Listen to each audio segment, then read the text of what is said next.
Mm. What it do? What it do? What it do? It is another Monday on Boss Biz Radio. I'm your boy Sixxcess. Jezebel, the truth was good. Hey, success. It's another motherfucking Ooh, it's another Monday. Okay. And when I tell But you, days are flying by. Did you know time went back? I mean, yes, went forward. I look. Speaking of time going forward, right? That is the highlight of setting off the whole week. That time forward changed everything seemingly, right? So, were you one of those people that woke up Sunday morning and was like, "Oh shit, it's 11 o'clock"? Well, I looked at my alarm because I still have those old AM FM alarm clocks. So I looked at my alarm clock and it was 11 something. And I looked at my phone. My phone said 10, and I was like, "Wait, hold up, what's going on? Did time go back?" Now let's talk about this. Is it me, or does it seem like daylight saving is being pushed forward? I don't remember So time. I thought Soon. I don't I, like crazy. I don't know. I always knew that when it get hot, that we're gonna get an extra hour, right? Mm-hmm. Um, but I don't. I never really understood how daylight savings time work because now it's kind of like, well, what time is it really? I just feel like they used to push time forward later in March. Like maybe a week or so before Easter or something like that. And now it just seems like I don't know, maybe I'm tripping. You know what? But they COVID push still Easter. has COVID still has everything as far as time weird because I'm still trying to figure out where my summer was from last summer is, you know. And, and then of course being in Atlanta, I haven't really seen a winter. Okay. So my concept of time is like a little different now. I don't, Well, the you know what? the Like city is we used to say, opening. The city's huh? opening back up. The city is opening back up slowly but surely. Um, I went down U Street the other day to get Really? food, and it looked like the bars are opening back up. Mm. Well, let's clap it up. Let's clap it up for D.C. for coming on back. I wonder who will be the first.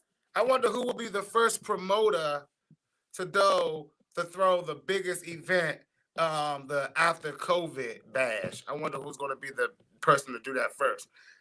Now look, Jezebel. You Yes. know this my last week was crazy, and of Mm-hmm. course this week has already started off electric. This week has started off so electric that our show is going to be totally altered forever. Right? So let's go. Let's start off with I went to Memphis. Everyone knows I went to Memphis last week, and I was supposed to have been there until Saturday.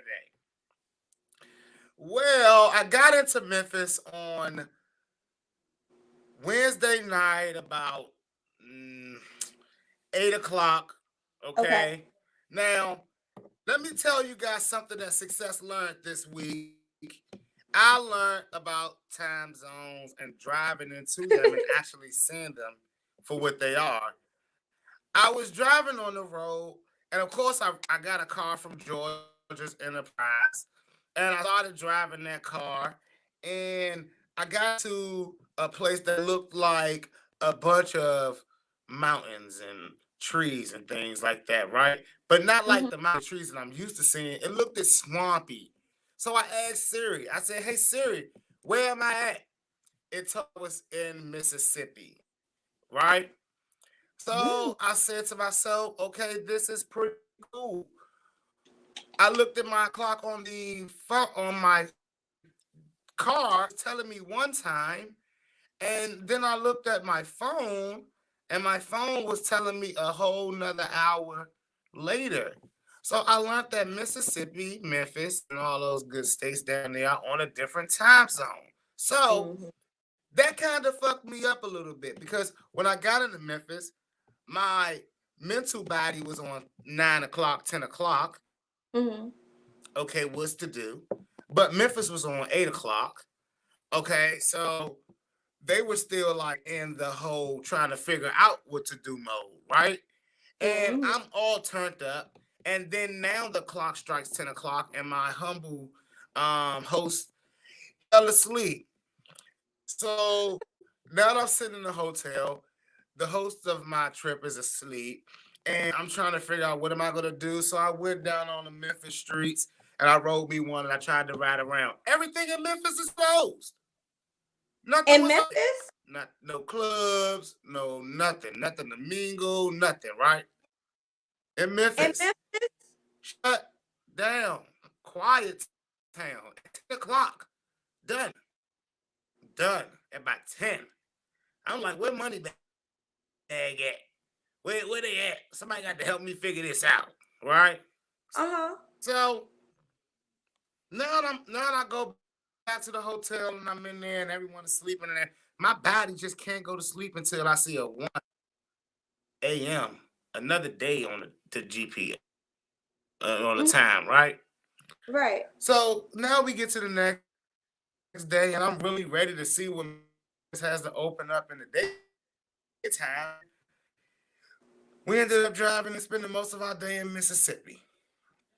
Now I'm not gonna sit up here and say Mississippi was all a bust. We rode around and we checked out a lot of historical places. Mm-hmm. Um, we saw some really good things that made and opened my mind to things, right? Mm-hmm. So that was cool. But in the same breath, it was kind of like it was a big gap. You know what I'm saying? So Okay. I took some trees with me. I also wanted to try the Memphis trees, and I Mm-hmm. also wanted to try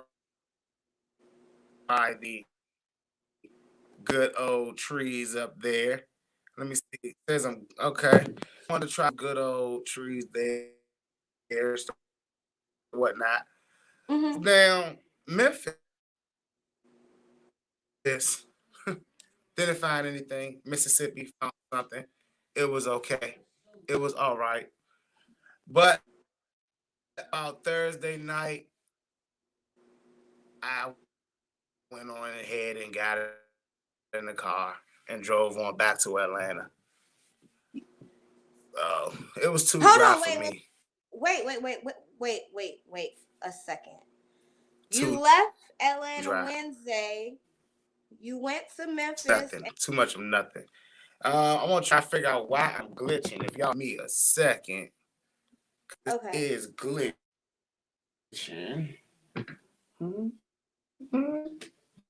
Hold on. So you didn't stay in It Memphis? was interesting to see how what they are what they're doing, right? And how we do things on the East Coast or even down here.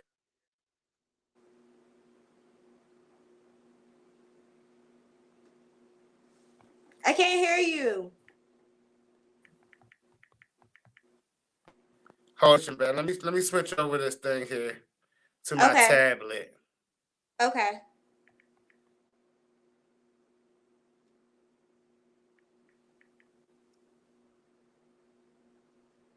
Man. I did stay in Memphis one night.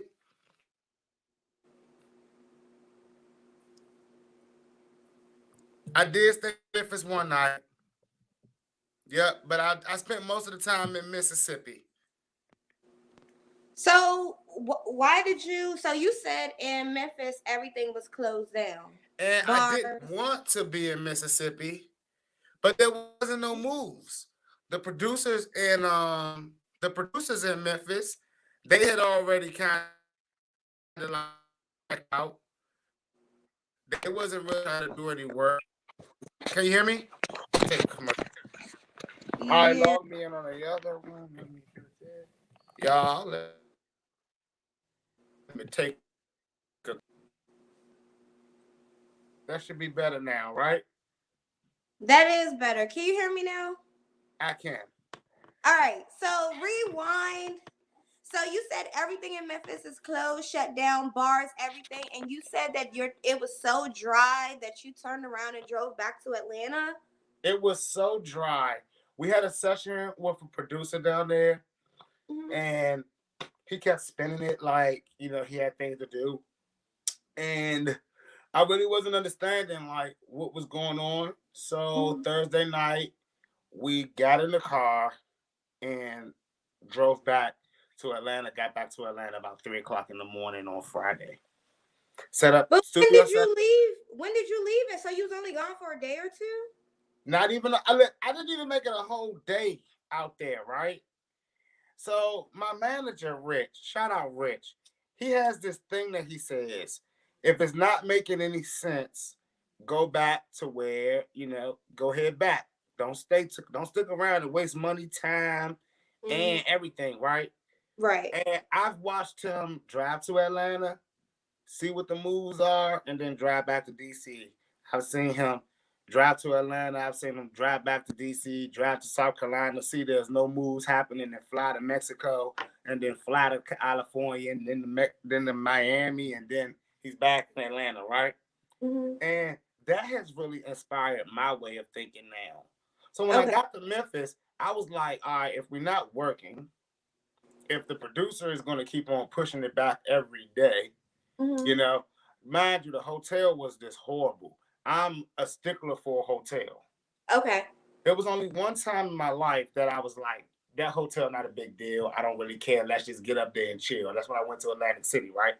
Uh-huh. Now that was the third time I went to Atlantic City, and I was like, you know what? We're gonna spend most of the time on the boardwalk anyway. Let's just get up Mm-hmm. there, try to chill, get cool out, and then drive back, right? So that was the only time I declined to stay in a really good hotel. But Mm-hmm. this hotel, on the other hand, was a Hampton Inn, Okay. and it was very like it was out of control ghetto, you know, flies flying around everywhere, nets flying around and shit everywhere. Should have got the money back, but I was just like, you know what, somebody need it. Let me stop. Let me chill, right? Yeah.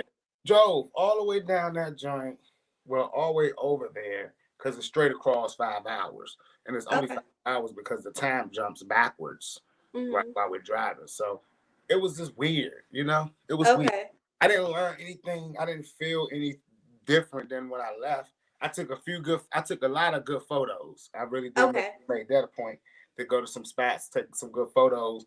And then I came home and went right into the studio and made a really good record about it. We went in the studio, we knocked out 3 records, Mm-hmm. and we got a video shot. So we actually ended up getting a lot more work done coming back here to Atlanta than sticking around Memphis doing nothing.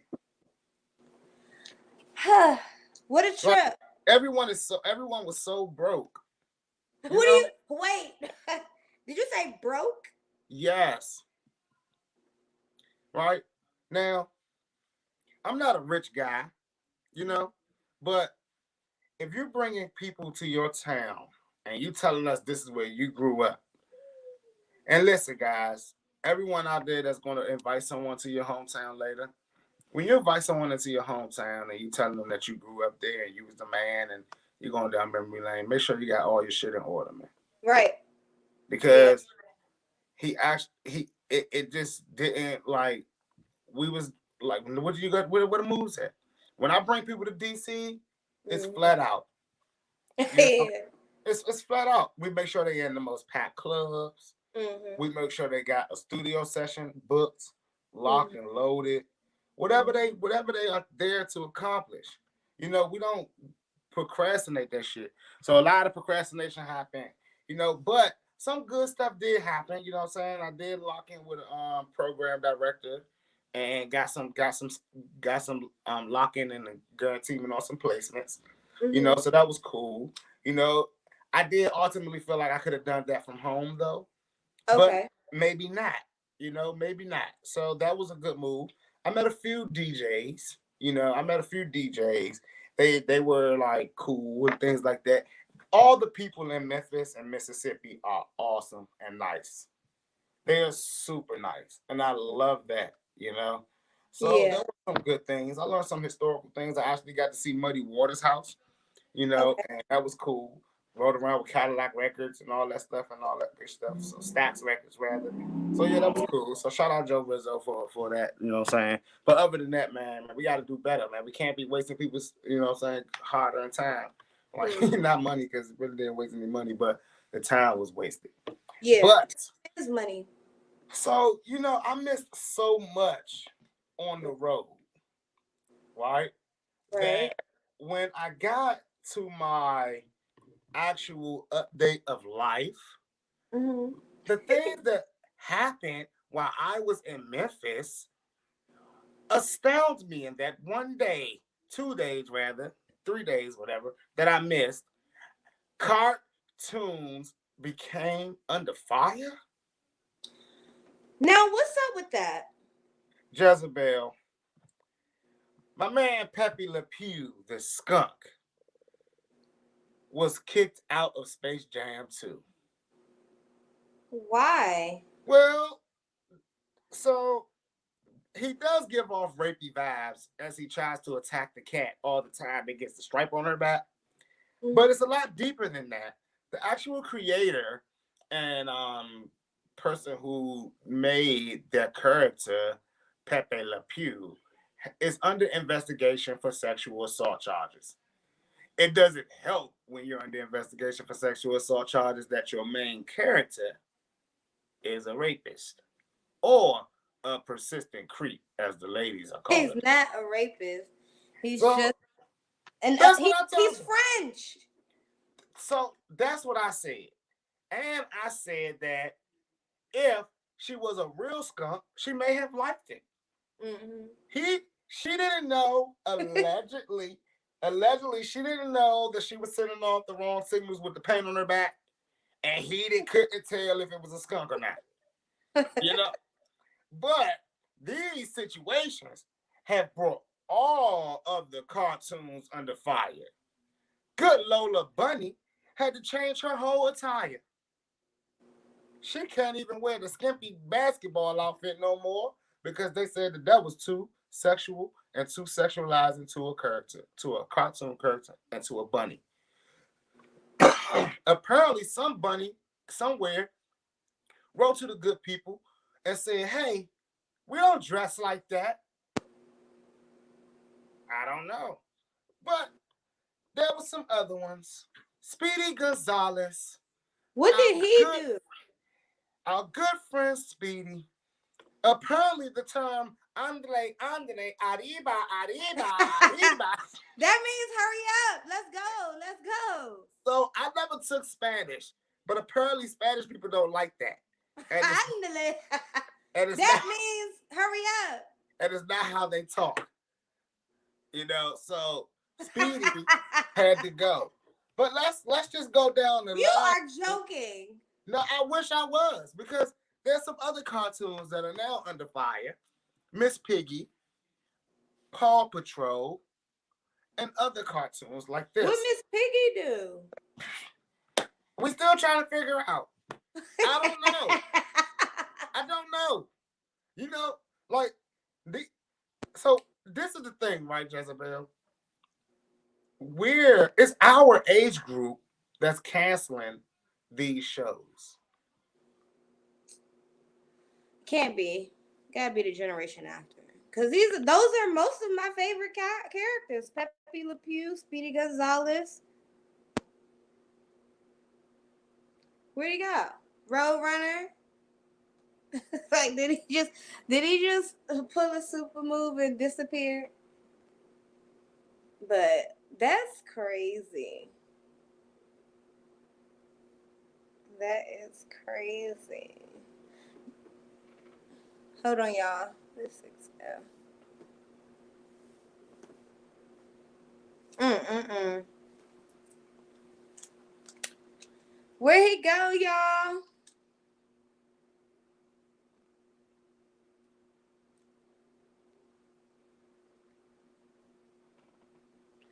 That shit is crazy. I need to look that shit up because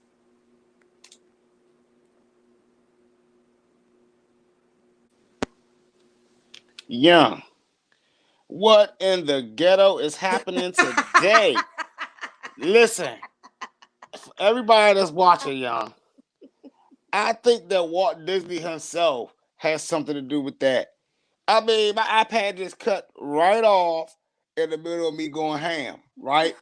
And that's crazy. I was So like, wait a minute, did he just pull a super move and just disappear? I just did the move. I just did some fucking pig. I just David Copperfield. And now I'm back. Yes. I'm back like I never left. And that brings me to my next situation. What I was saying about these cartoons, that it can't be, I don't think it's the next generation afterwards. I think it's our generation. It's us that grew up now and are controlling everything of the bosses. And now we're canceling all these shows that we used to watch. And we're picking them out one by one and we're finding their flaws and everything they did wrong. Do you remember the crusade that went on to stop Disney shows like Lion King and Aladdin when they were putting words like sex in the air and things like that? Mm-hmm. Well, now there's someone who can sit there and watch all these shows on the stream and catch everything racist, sexual, and disrespectful. Mm. So, did you know that there was an episode of Cow and Chicken called Carpet Munching Cows? Hold on, wait. There's a what? An episode on Cow and Chicken called Carpet Munching. Are you talking about that old ass cartoon Cow and Chicken? Yes. Shit in forever. I've been watching it forever too. But in light of all of these cartoons, I had to do some research on all of the cartoons that were really wild. And Carpet Munching episode of Cow and Chicken was number 2 of the most disrespectful, outrageous show put on TV, cartoon put on TV. But that wasn't the number 1 show. Remember our great show, Ren and Stimpy? Mm-hmm. Well, there was an episode called In the Closet. And we can imagine what that episode was about. Ren and Stimpy had a friend over, and Stimpy went into the closet with that friend, and you could hear him say, "I'm a sword swallower." So, hey, cartoons. Will we stop our kids from watching cartoons? The thing is, I got into it on Facebook because I say that we created these cartoons. There's not a kid drawing these cartoons. Mm. There isn't a kid that designed these cartoons These are either. adults. These were adults. Mm. Now, yes, kids watch cartoons, but Mm. they also are adults of ideas and mindsets. Should kids start? Should we start having more kids shows created by kids? Did you Uh, even catch these things when you was a kid? no. Like, okay, I did think Pepe Le Pew was a bit creepy. I do admit that, but it was funny to me. Like, at some point, I do remember as a kid, like, dang, can you leave her alone? So I understand why they would do that. As far as Speedy Gonzalez is considered, yeah, I mean, if Latinos feel offended, then I feel like yeah, but it's still funny as fuck. Like, Yeah, that's what's crazy. It's like we have to like nowadays we have to acknowledge the sensitivities of people, mm. you know. He's And not it saying was anything, but hurry up. yeah, I mean, but listen, I don't know. I don't know what he was saying because I never I failed all my Spanish attempts. I took Spanish 1 3 times, you know, and I took French 1 time, so I couldn't understand anything that they were saying. You know, Mm-hmm. it's like, do we care? Or are we more focused on our future now, or are we still tuned into what our history has taught us? You know, it's like we are all over the place with what we trying to fight for, and now we fighting cartoons. So you already know the world going crazy. It's like we don't have any other battles. Cartoons now have more rights than blacks. Let's not get into that. Let's talk about these racist cartoons, though. How the hell is Dumbo racist? So like that was how I was trying to figure out too. And then we start going into the characters that were drawn around these main characters, right? I don't even So really remember Dumbo like that though. Wasn't that the yeah, elephant circus or yes, something? yes, and he had crow friends. He had some crow friends that depicted niggers, and the problem with that was that those crows were played by white characters, and they used a lot of gibberish jumbo mumbo to talk like jive cats. Jive Cats. You know, I gotta let's watch talk Dumbo about again. Oh my yeah gosh. So what about that Peter and Pan? Peter Pan and his Lost Boys chose to make fun of the Indian tribe and call them Redskins on the show, and also make fun of how they live and talk. Hmm. Yep. And the Aristocats, well, they were depicting Chinese people with slanted eyes and big buck teeth. That's Now, accurate. how do we draw Chinese people? A little slanted eyes. I thought that's how we always drew our Chinese people. But now I know that that's offensive. So I'm How learning is so it much. offensive? Well, Chinese How else did eyes are you?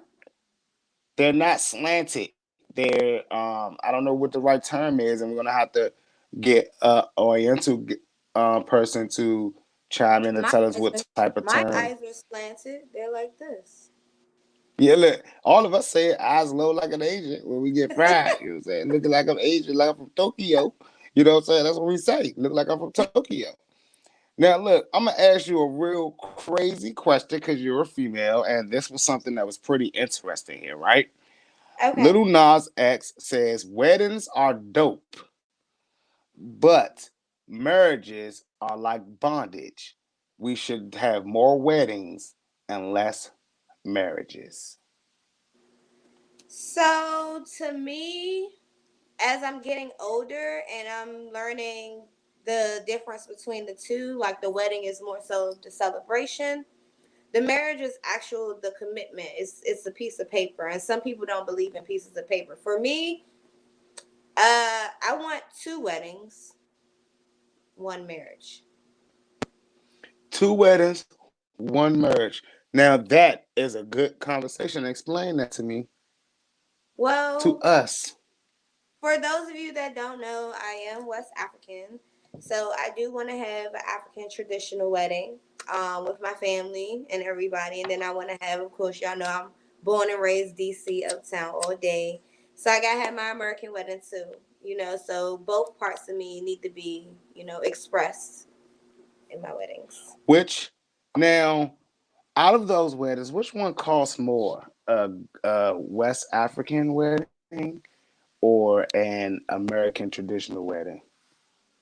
It depends on what all you want. I think the traditional wedding might be cheaper. All right, so what type of food would you have at the West African wedding, Oh, and I as would have opposed to the Liberian. I American? would have all Liberian food. So anybody that haven't had Liberian food, our food is bomb as fuck. So I would have, of course, our jollof rice, which has chicken, meatballs, shrimp, sausage, and all that shit in it. I would have palm butter. I would have collard greens, the way my mama make it with oxtails and shit in it. I would rice, of course, hella rice, barbecue ribs like my mama make it, shortbread, like all Oh yeah, that don't sound like a feast. And at that. the American wedding, we're just gonna have like um, some chicken and shit. I would have salmon, crab cakes, salad, macaroni and cheese, of course. Stuff like that. Weddings are expensive, so when I think of the food, see at the I know. African wedding, everybody can bring a dish, right? At the American wedding, I might want to have a chef, be more selective of who I want to cook my food. And yeah, so Now, the biggest thing is the guest list. Which guest list is bigger? The American guest list, I would uh, reckon. more than likely, because I was raised more so in American culture, but then again, everybody be like, "Dang, she's getting married," so So they might slide everybody from Africa. She's right. getting married. She's finally slowing down. So, Look, so that's crazy. So like if Lil Nas X was in your position, he would be saying he would want to do about 6 to 10 weddings. Because I I guess mean, how with one long person, that's the thing. We don't know what Lil Nas X is saying. If he considers marriage bondage, he can't be considering being married to one person over and over again. well, I like the anniversary weddings. So I like when people like get like Renew their 50. vows, right? Yeah, I like that. So for me, it's not something I would do every year, but maybe every 3 to 5 years, it'll be something I want to do. Have a big ass celebration, dress up Now again. you see Jackie Christie does it every year, renews her vows every year. Mm-hmm. And I guess that's just to make sure Doug is still on board. How do Is you still feel on about board. that? I think that's psychotic, but rich people could do things like that.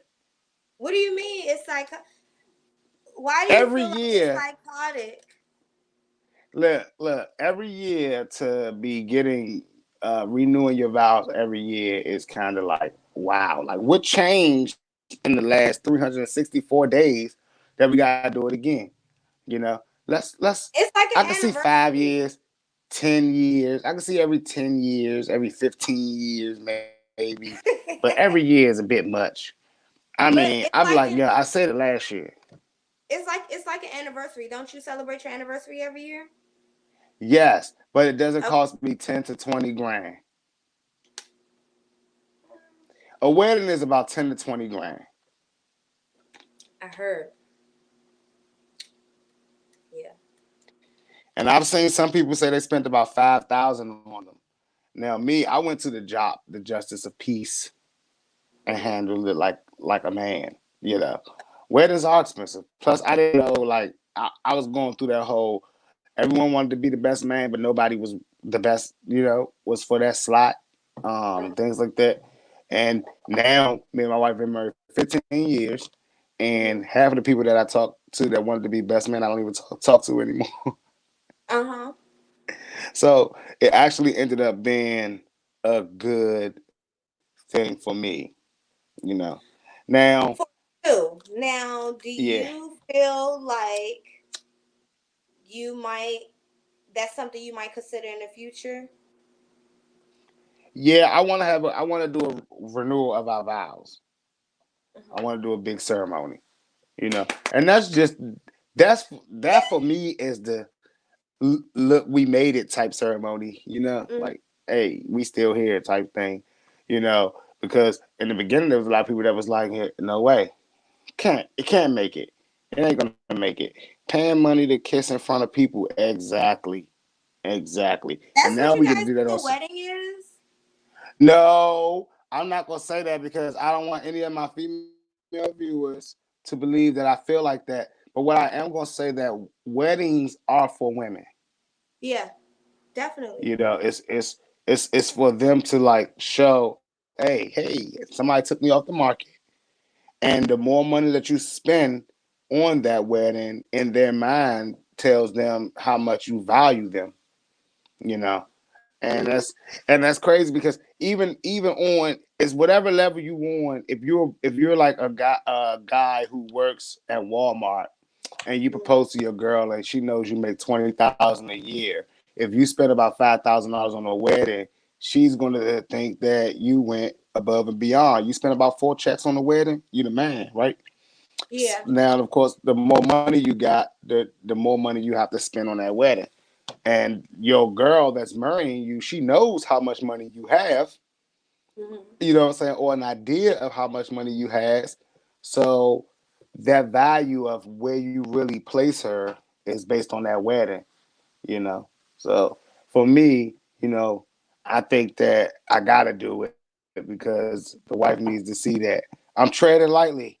I'm I'm trying not to ask no, questions here.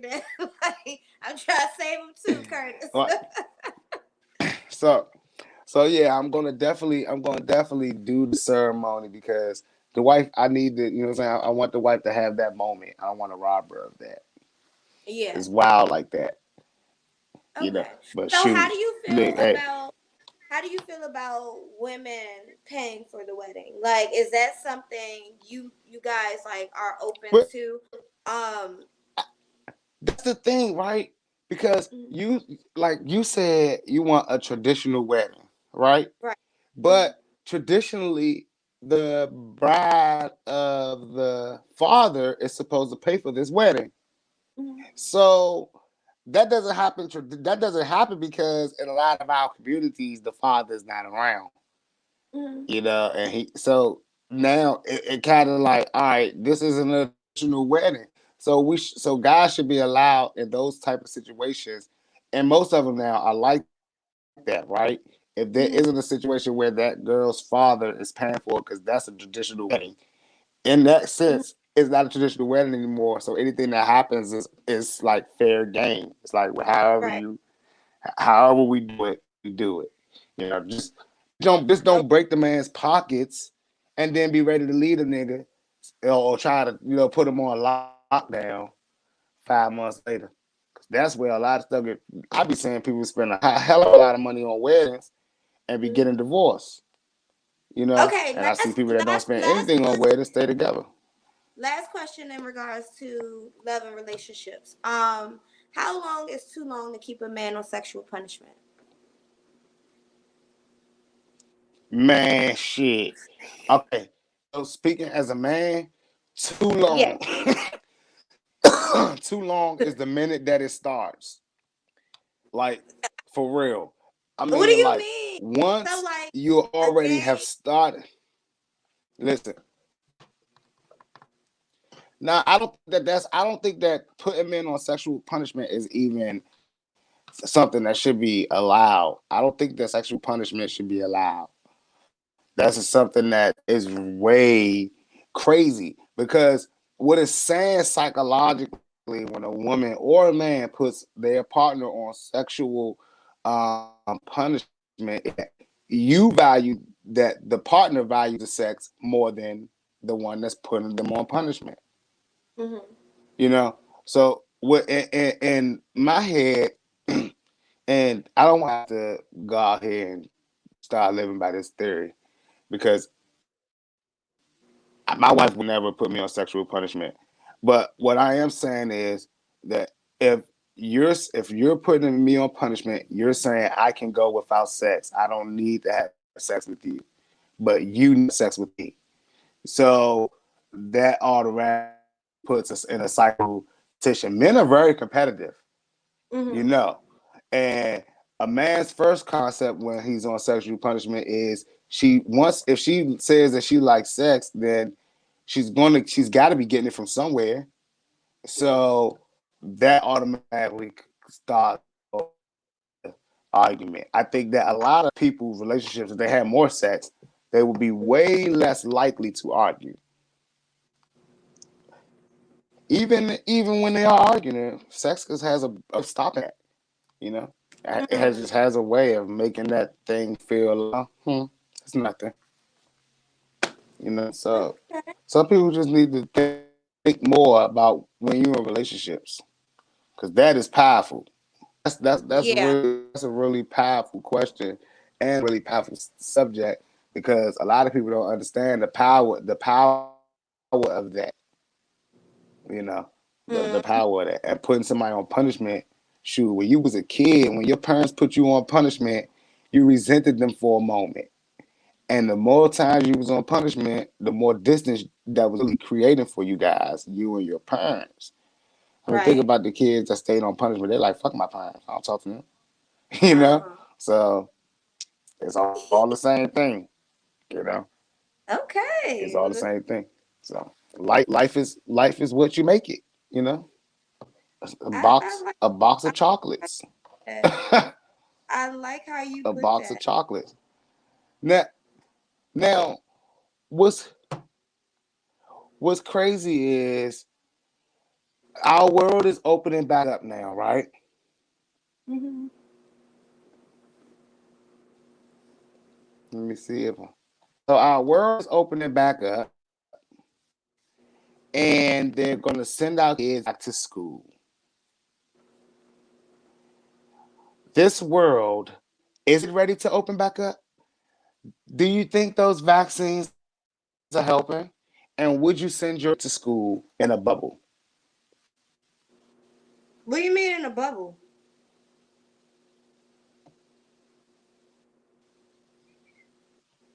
You know, like the boy in the bubble suit.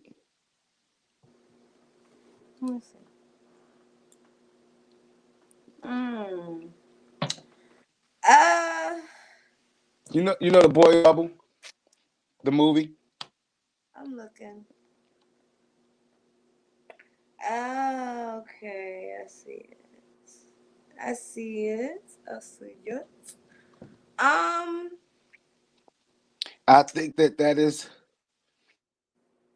that's a good I think question. that's the solution. That's where we're gonna be going. That's where we're gonna have to start sending our kids to school in. I mean, Should the government pay for these?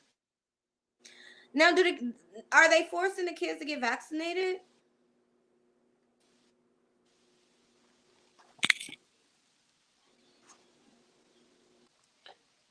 Like, it's one thing to say we can send kids to school.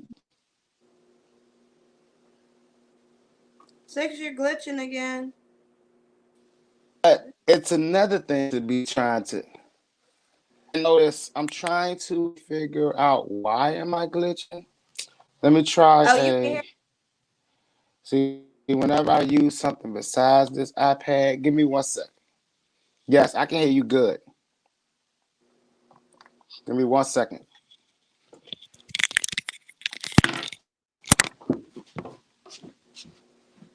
Mm. I know the parents is tired. The kids definitely want to go back to school. Damn, fuck, I gotta do both of these.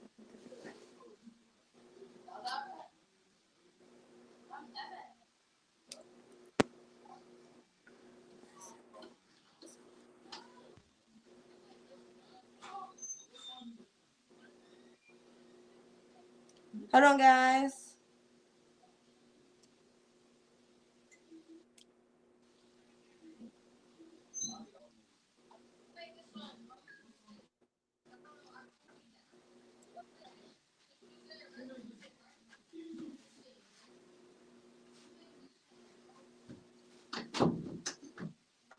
That's fucking fire shit.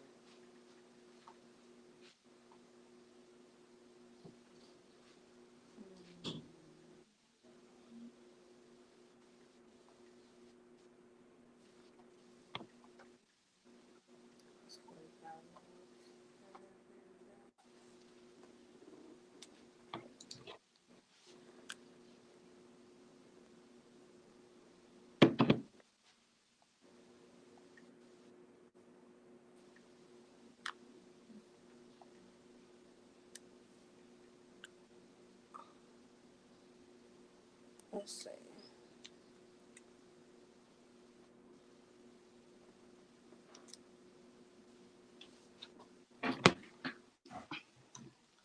I'm gonna tell y'all something.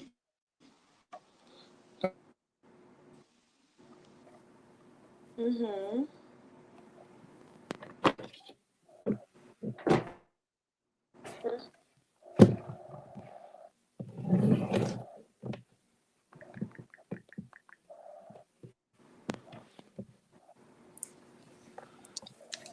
You can bring me in, Jezebel.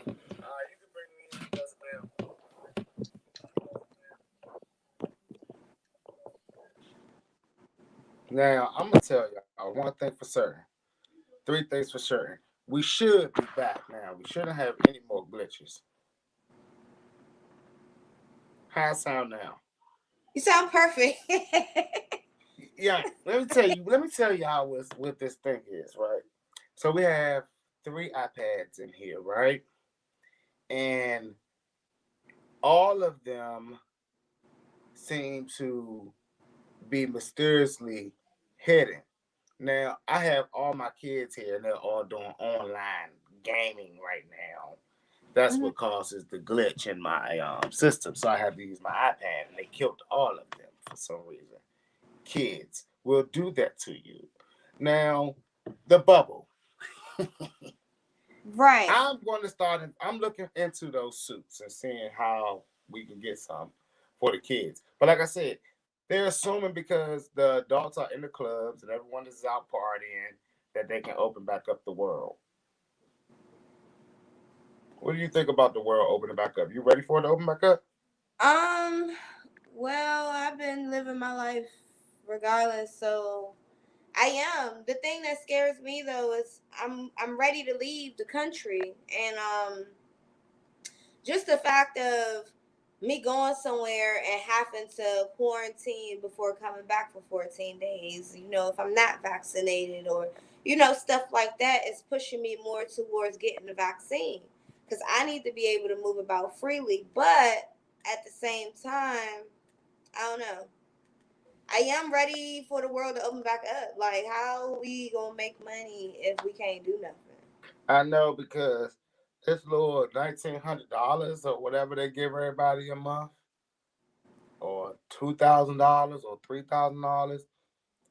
Who are these people to determine how people live and how much they they need to Yeah. live off of? Mhm. Now I get it. Some people that's a life changing thing, but a Right. lot of people been promised this money and still haven't even gotten it yet. You Mhm. know, a lot of people are still waiting from March of last year to receive funds. Mm. So I mean, and now they hit the button and it changed the whole world when the stimulus checks hit. Yeah. Well, they said it's another one supposed to come. I don't get Yeah, excited about shit like that, because it's like, all right, $1,400. That's my rent. Now that what? that's what I said. I said they paying 1 month's rent. But a lot of people are not even paying their rent with it. I'm saying people buying TVs. A lot of people are going shopping and buying all the things they want. There's a Mm. lot of memes that are going around. And some of the memes are very hilarious. But here's one of the memes. I have $1,400. I'm going to walk into McDonald's and finally fix the ice cream machine. Are you serious? There was one person that said that they went into a restaurant and ordered whale. And ordered well? No. So I'm enjoying this. I like how America is making a humor out of everything. But Yeah. now, just Jezebel, I'm not gonna lie, y'all. I had a whole show that I really wanted to do, right? Mhm. But when I heard about Anita Baker Mhm. yesterday, I spent the last 24 hours researching and laughing at that whole situation. Where the hell have I been? Now, please look up what Anita Baker has said. Don't stream or buy her music. She's battling for her masters. Yes. Now, when I read that Jezebel, I said, well, that's what boss biz do. That's what Jezebel and Sixxcess do on the. These are the headlines that we live for. Because these are the headlines that enlighten, encourage, motivate, and still Mhm. instill a little bit of knowledge. Because guess what, guys? That is the most hilarious thing that I have read in weeks. Now, this isn't like one of those Carter 5 versus Cash Money situations. You know, Mm. this isn't like the Prince and Sony situation. This Mm. is not even like um the young jock situation when he won his battle with Diddy to get his 10 million. This situation here is simply COVID happening too fast, and everyone, everyone is looking at their pockets and what's coming in and what's been coming in and how they live. You got these old artists who have spent their last 20 years off tours, Mm-hmm. touring, and they have great staff. That's why they never complain. Mm-hmm. But what happened this year and last year, everyone? No. Tours have stopped. Mm-hmm. Now, the younger guys, why are they still making money? Well, they can hit clubs. Mm-hmm. They're traveling. They're gonna be at the night spot at 3 o'clock in the morning. They don't give a damn. These older guys, the 5 o'clock venues where you could start the show at 5 and be done by 8. They're not open. They're done. And Mm-hmm. because they're not registering shows and they're not doing any touring and they don't understand how the streaming business works because streaming has been done in what, like the last 10 years, 15 years, let's say 15 years, let's say that. Yeah. They way out the game. They still talking about albums and cassette tapes, right? So they don't understand none of this stuff. So Mm-hmm. it gets funny when your record label who put you in the studio, who put you on tour, who promoted your album and helped you get sales, Mm-hmm. who have your net worth at whatever your net worth is. Anita Baker's just so happen to be $80 million. She's worth 80 million? Yes, worth $80 million. And she says that the label owes her the masters. So I researched and I wanted to research this with some due diligence, and I looked up what have has Anita Baker bought her masters back. She has not. She's asked for them. Taylor Swift asked for her masters. She still doesn't have them. You said Paris Hilton? Taylor Swift. Oh, Taylor Swift. Paris Hilton's masters are owned by Cash Money. Who? Lil Wayne. Owns whose? Taylor Paris Swift? Hilton's. Oh, Paris Hilton? Yes. Taylor Swift's are owned by Scooter Braunson, Mm. Justin Bieber's manager. Yeah, didn't they just have it out? Was it last year or something? They was having Yeah. some type of Twitter. Yeah. And they still are because he wants $350 million and he'll give it to Mm. her. And that's fair. Everyone knows Michael Jackson's catalog sold for $750 million. And before all y'all say, but that's Michael Jackson, no. It wasn't Michael Jackson's only it wasn't only Michael Jackson's music in that catalog. He had a lot of artists' music in that catalog. We just say Lil Wayne sold his masters for $100 million. And we asked, Lil Wayne was willing to sell his masters, but an Mm-hmm. artist like Anita Baker is begging for hers. Why didn't she just buy it?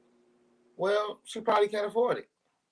Her value is probably, if she's worth 80 million, they're probably selling her masters for about 100 million. If we see the number for it, right, is 100 million. Anita Baker they probably want more than 100 million for it because like she's ancient, So it's like other artists could start sampling these musics. They could start putting this music out in commercials and things like that. You see that Boom Shakalaka song that Geico got that, and them boys back eating again. And Um, what's crazy is they probably got a call from their label and said, "Look, we got a deal for y'all. We're gonna give you about $5,000-$10,000. Y'all come do this Geico commercial for us." They've been sitting down on their asses for so long. It's like hell. All right, let's do it. They say, but you got to say chocolata, not shakalaka. You got to say chocolate. You know what I'm saying? They say, okay, mm-hmm. all right, cool, whatever. We'll take that. You know what I'm saying? Get this quick 10 G's right quick. I mean, that's the only way. Like artists got to understand something. Like it's only one way your label can make money off of you, and that's owning your masters. But like Jezebel, come on now. This is Boss Biz Radio, right? I'm not gonna sit up this joint and take the YouTube links and start saying to myself, "Hey, now we big stars now. We done made it. I'm the biggest celebrity, and I'm the biggest celebrity now, and I've done my time. And here it is, 30 years later. I want to go and take everything that Jezebel built and say I own a piece of it because it's mine." It's like, wait a minute, like, nah, you built yourself on this platform. You know Okay. what I'm saying? You don't Hmm. have to, like, at the end of the day, you're not a partner with that label. But she could have negotiated that a She while back. should she should have negotiated that, you know? But the reality of it is, come on now. She wouldn't be where she is if it wasn't for the label. Mm. And to tell her fans to stop streaming her music, she blames her label for this. But it was also she blamed in another I read the actual article, she said that it was Spotify that was not paying her for her music, Mm. right? Right. So she wants people to stop streaming it on Spotify. But of course, the headlines made it she's fighting for her masters with her label. Mm. Then she did say that her label owes her the masters and they're going to make her fight for them. And like I say to everyone, if I pay for it, if I buy it all, you're not going to take, if I buy the meal, you're not going to take the meal to someone else's house and they're going to eat. I'm going to eat the meal and you're welcome to eat with us. But you're not welcome to take your food over there. There's no doggy bags. You know what I'm saying? There's no doggy bags. And You Anita funny. Baker knows better. She should know better. You know? Mm. Because if artists want to start making money as a label, they have to start acting as a label. Who has Anita Baker put on? Who's Anita Baker got signed? What has she done to say that she's owed these masters and this money? You know? And like I tell you, one of my friends said, how is she wilding on Facebook? We did the same thing for Dave Chappelle and look what he got. We did the same thing for Monique and look what she got. Stop comparing comedians to artists. The musicians. These comedians are like actors. You know, um, if you make a play, if you make a movie and you produce that movie and you put that movie out, no big dog can come back and say, we're going to take this movie as our own production. We're going to take this TV series that you created as our own production.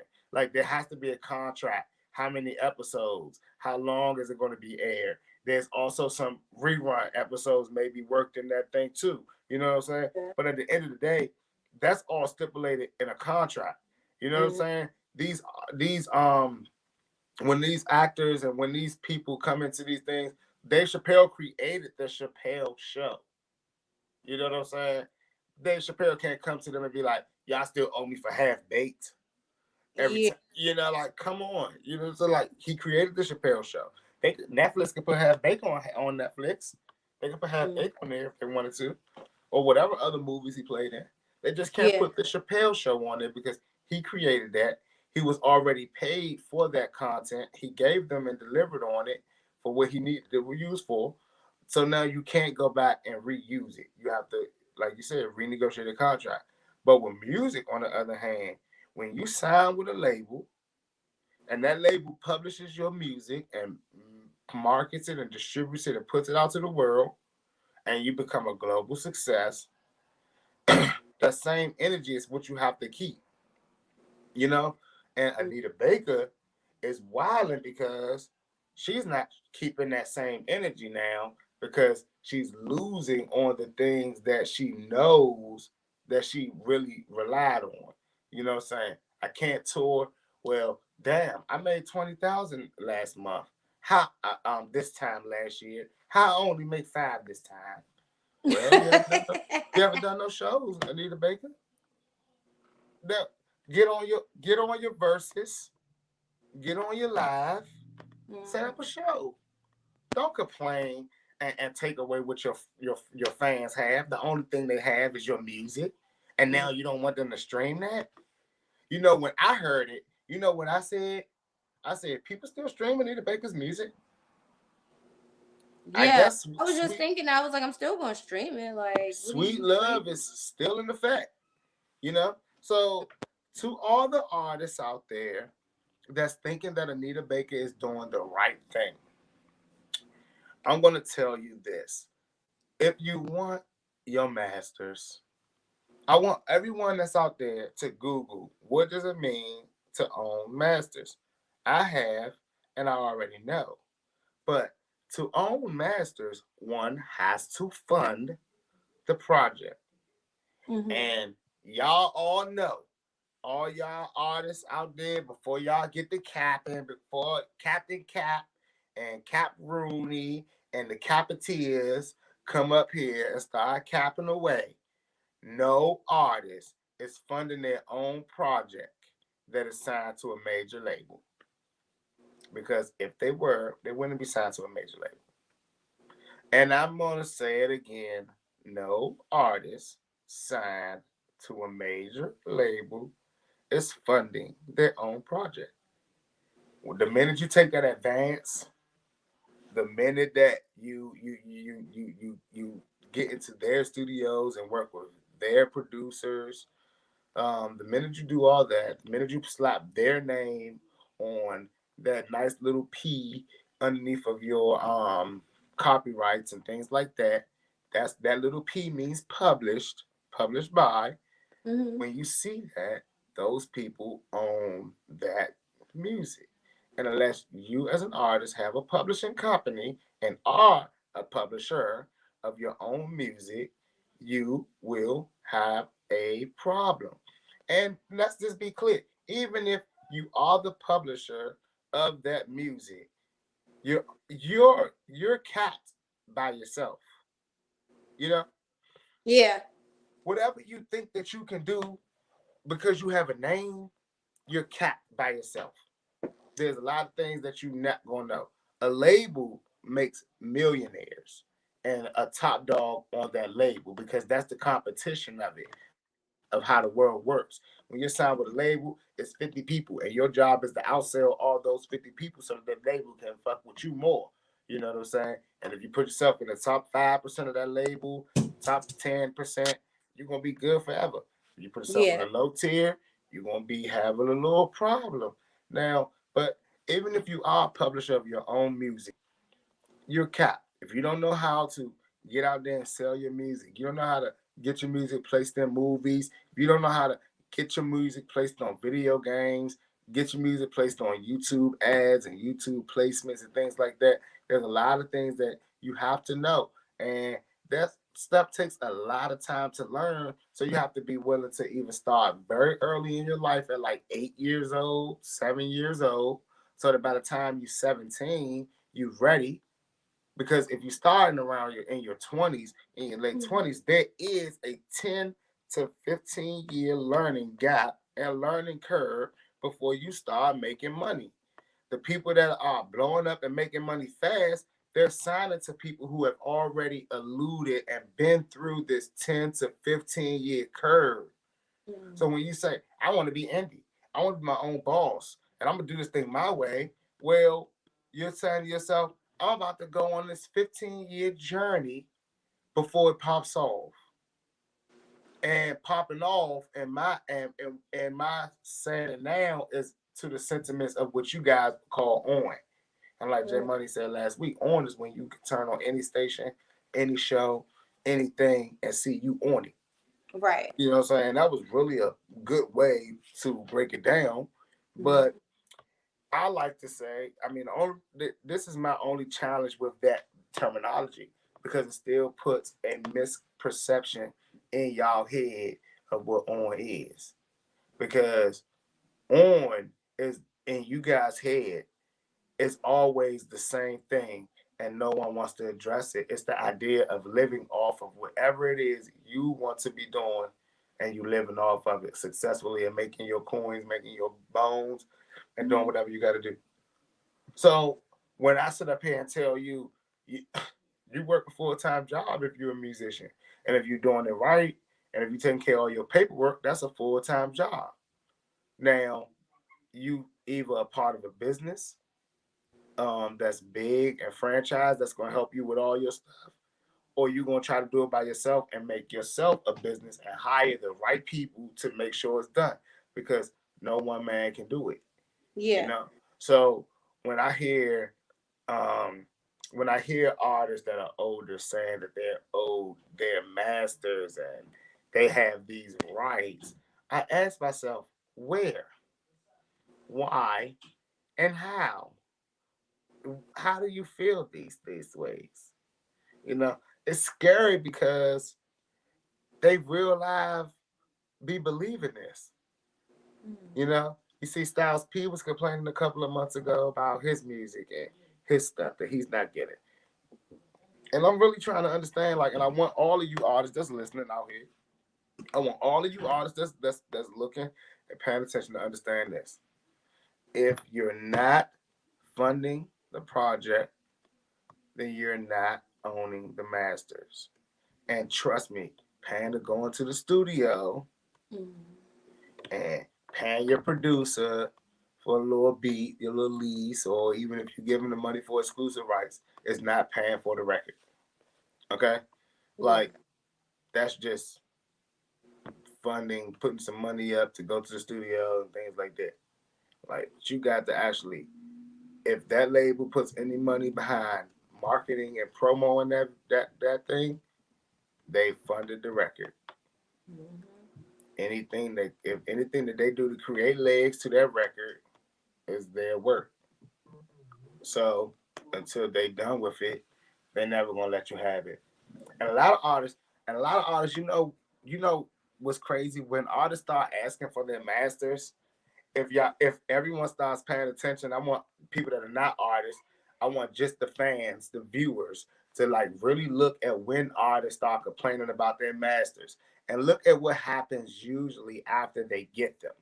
They usually start complaining about their masters only when another label is interested, or another entity that's going to pay them some money is interested. And usually that money that they're being offered is attached to the work that they have done for the other people, if you know what I'm saying. So, I mean, she may have, let's just use Empire for instance, because they like to take our old artists and resurrect them.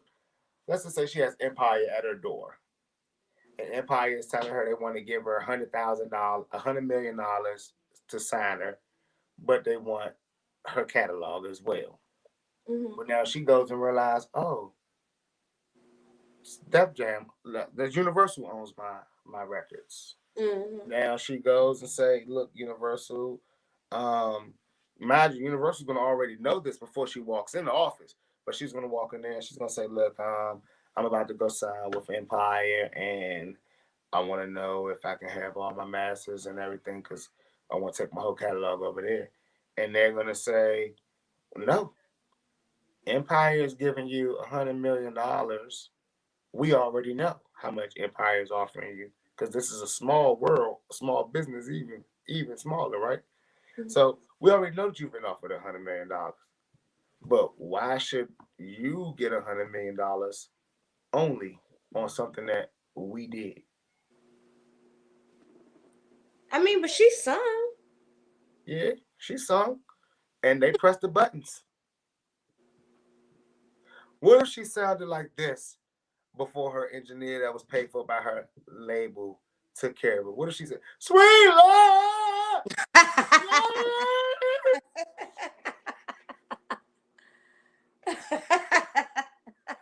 What if? I came with you. We don't know. But what if she said like that prior to the record being sauced up? Okay, you're right.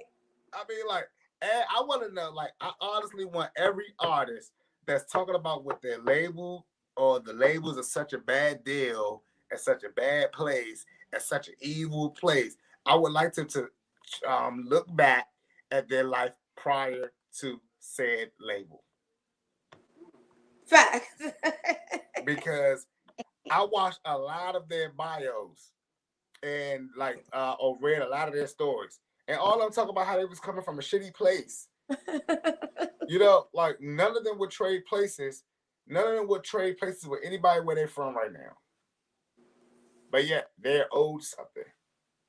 So all you new artists that's coming up, y'all have to understand something. Like this word masters and ownership has really gotten a lot of people out of space, right? Because I get it. I want to own all of my music. I want to own all of my rights. But in business, the guy that created the Tesla, he had a vicious idea. He was black, by the way, and he created this Tesla. And he said to himself, I created the best car in the world. And I can have this to myself, but I can't sell this.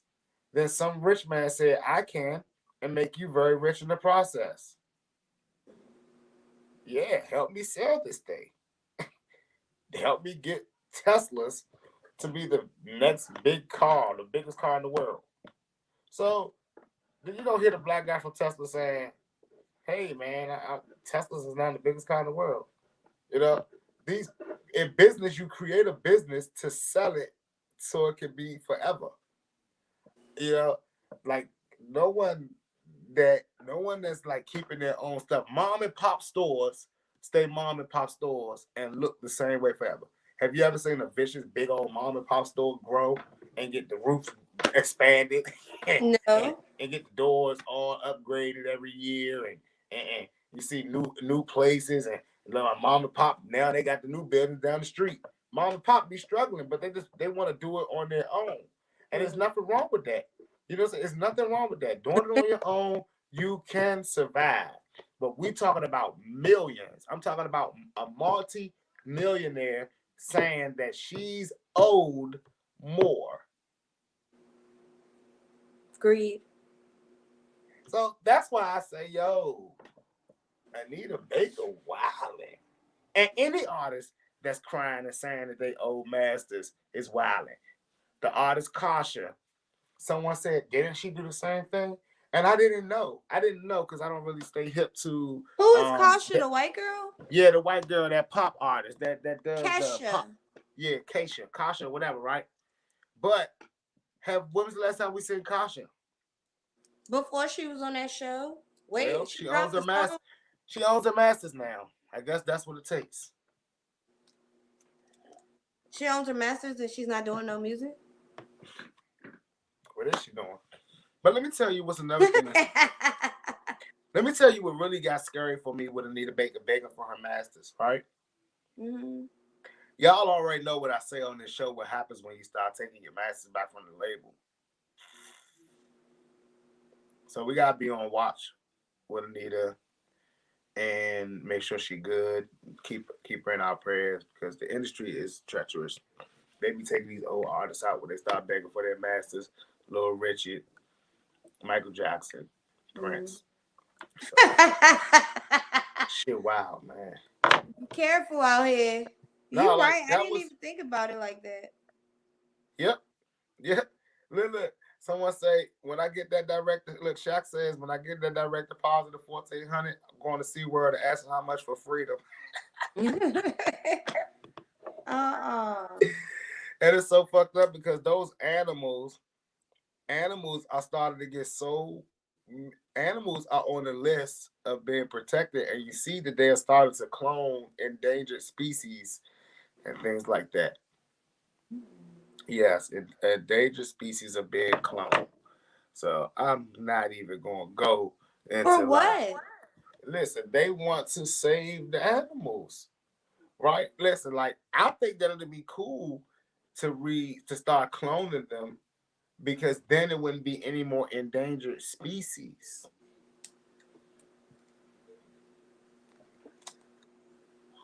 So they can clone them.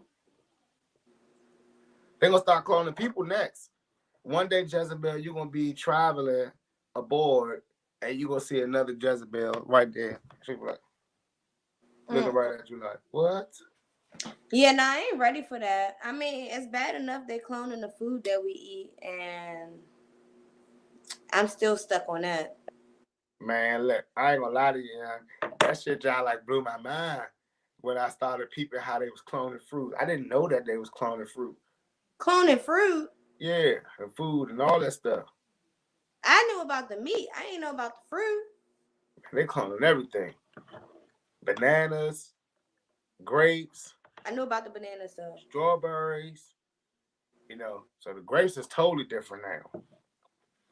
So, look, Verzuz has announced Trick Daddy versus Pastor Troy.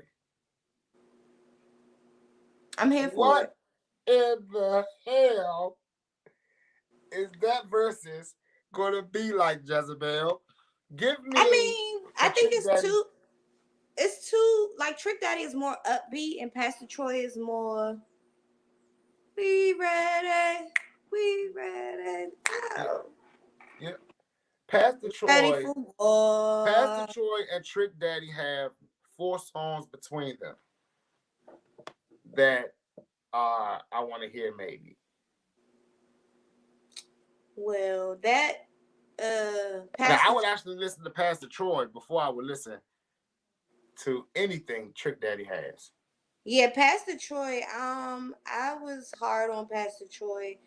Let me tell you, Face Off. Yep. That was the Vice joint. versa. Mm-hmm. Yep. Yeah, he had a lot of stuff that I really, really, really like. So I don't know. That's gonna be I don't. nice. Are you gonna watch that? I am, cause I like Trick Daddy too, but I'm more of a Pastor Troy. I grew up on Troy more so than Trick. So Slip and slide. this will be. I think this will be their first show after the sale has happened. Did you hear that Swiss Beats and Timberland sold Verzuz? I did hear that, and somebody was going on them, but I didn't even open the article. Well, they sold it to Trilla, the Masters. They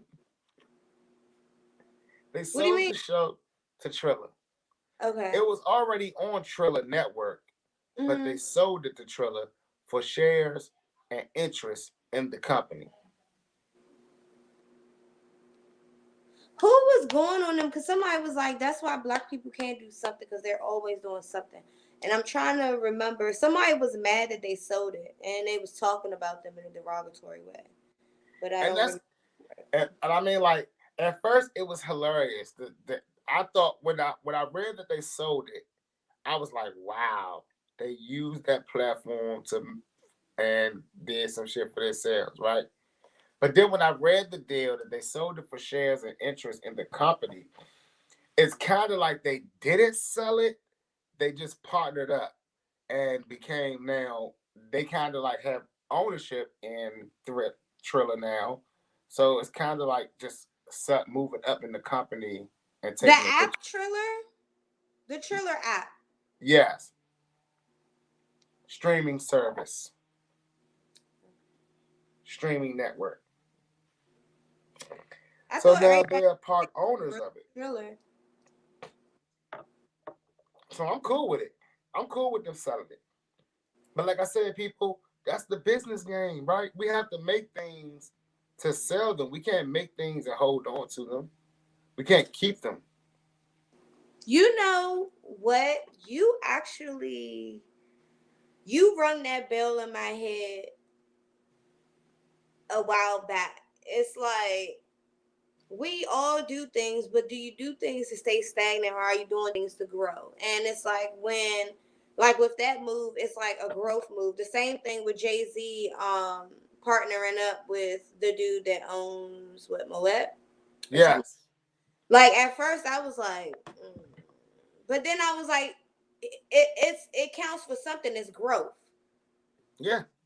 I So mean, you know how Jay-Z worked? He like, shit, people don't come into the club and want to buy Ace of Spades. That bottle too high. So let me bring in let me get a piece of this Moet bottle that everybody buying in the clubs. mm-hmm. He ain't no dummy. That's true. Or he could just drop the price of Ace of Spades. Well, he don't set that price. Ace of Spades set that price based on Jay-Z promoting it. Because That I'm like, price is, Don P is half the price, ain't it? yeah, but who promotes Don P? Who's their spokesperson? Can't think of it. You realize rappers are so smart and genius. They shout out. So if an artist, I would say, all right, artist, if you want an endorsement with like Nike, the way to get that endorsement with Nike is to always speak about Nike in your raps, always wear Nike, things like that. These artists, when they be wanting endorsements with Rolex, they always talk about the Rollies and things like that. They promote what they want to get endorsed by. So, like, the artist, when Jay-Z says that I'm going to endorse something, he's saying, all right, I'm going to also use it in my, my everyday life, for my companies and for my business. So that's what's weird about investing and how the little companies be working. Yeah. Like, me personally, staying stagnant is like just an impossible thing to do, right? It's like, yeah, even if I go in the studio and make music, I still can't just sit on it. I can't just have 100 songs, 200 songs sitting on my laptop. Right. I have to sell them. I have to put them out there. So it's like, once that happens, the idea is for someone bigger to say, I want to buy Sixxcess. And then now that way, shoot, I'm look, the goal is to be residually, right. Visually, like, owning your shit is great. Partnership is great, but you have to get on the move. You have to start moving your way up the ladder, and you can't move yourself on the ladder as long as it's just, I got this, because you're gonna only stay on the level that you are allowed on. You need to work with people so they can bring you to the next level, and if everyone likes you on that level, someone on that level will take you to the next upstairs to the next level. You know what I'm saying?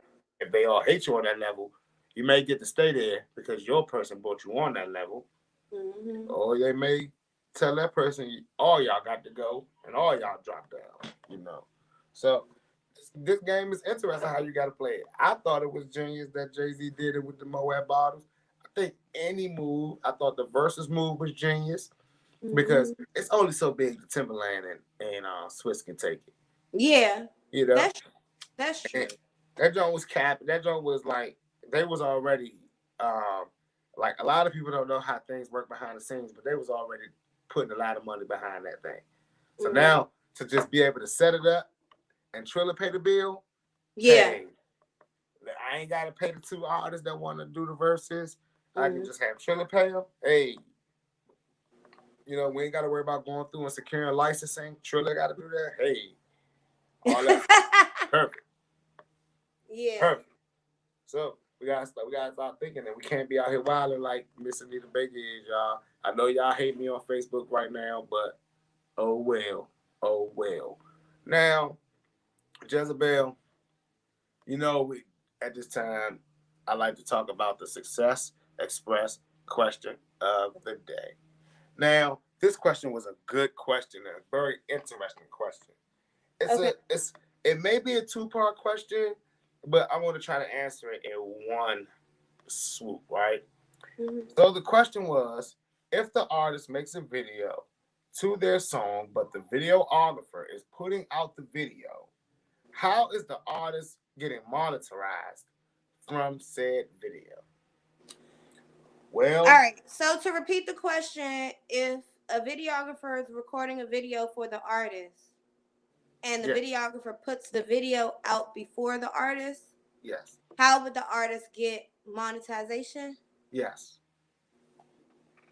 Now, this question is interesting because when I answered it on Facebook, I said I asked the question with that. So that's why I said this could be a two-part question.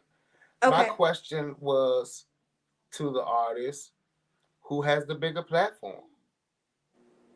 Is it the videographer or the artist, you know?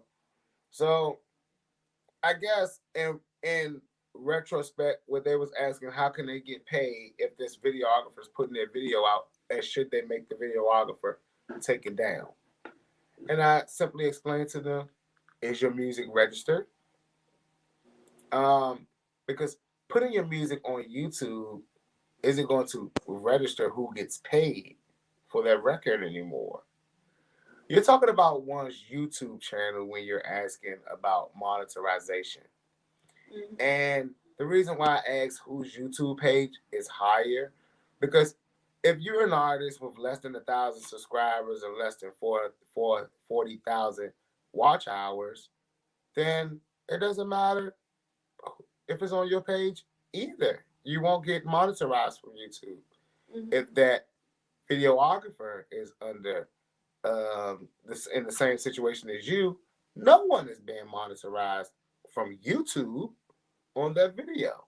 Mm. Now, if that videographer, if any one of you guys are monetized, then you register it and you put it together to in the studio and you make sure everyone gets paid for it because it's a way that you can divvy out the portions and rights to it.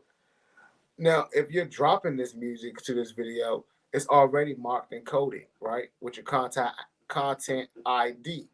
Content ID is something that YouTube has created to be able to determine sounds and lyrics and match them up and determine who gets paid so that no one will lose content anymore. Because what was happening before, if you would put a YouTube video out with someone's music in it, then what will happen is that part of the video will get muted. But now YouTube doesn't do that anymore. They Right. just send you a nice letter saying you can keep the video up, but this person is being paid for it. Now, I said something in this group that kind of shook the room a little bit. I said, you get paid from your pub admin off your YouTube videos anyway, so what are you guys talking about? No one knew what a pub admin was. And the guys that did know what pub admins was, instead of educating, they made fun, Mm. which was hilarious to me because this is something, like I said, we don't want to tell artists how to make money like it's going to take money out of our pocket. Right.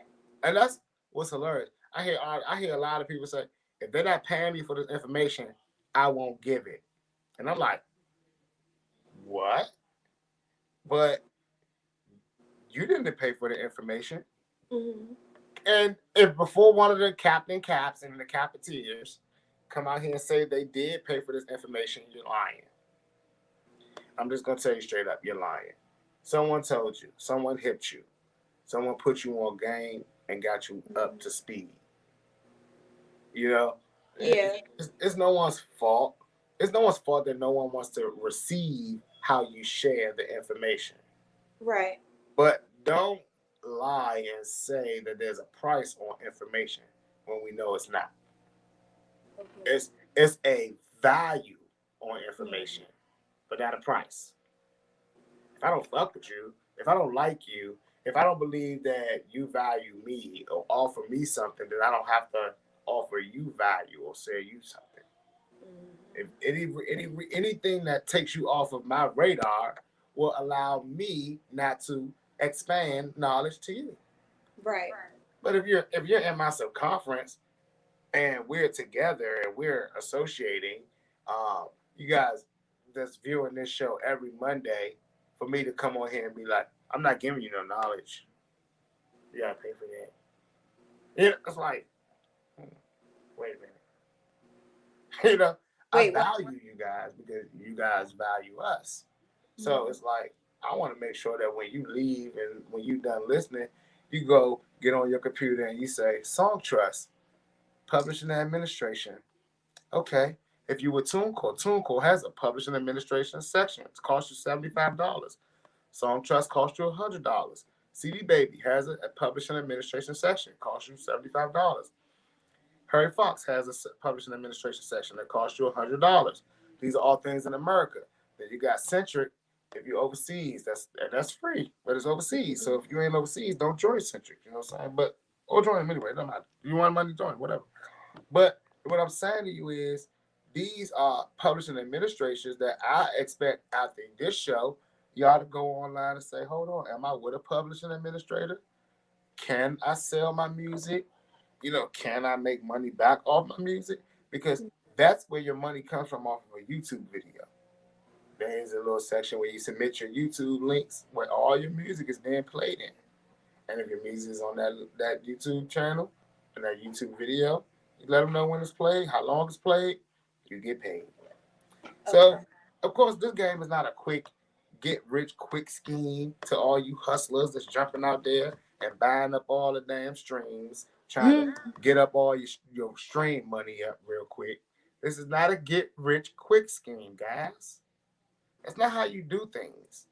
And you kind of messed up the system a little bit doing that. All you guys buying a million streams and thinking that I got a million streams, so I'm platinum, and you're not.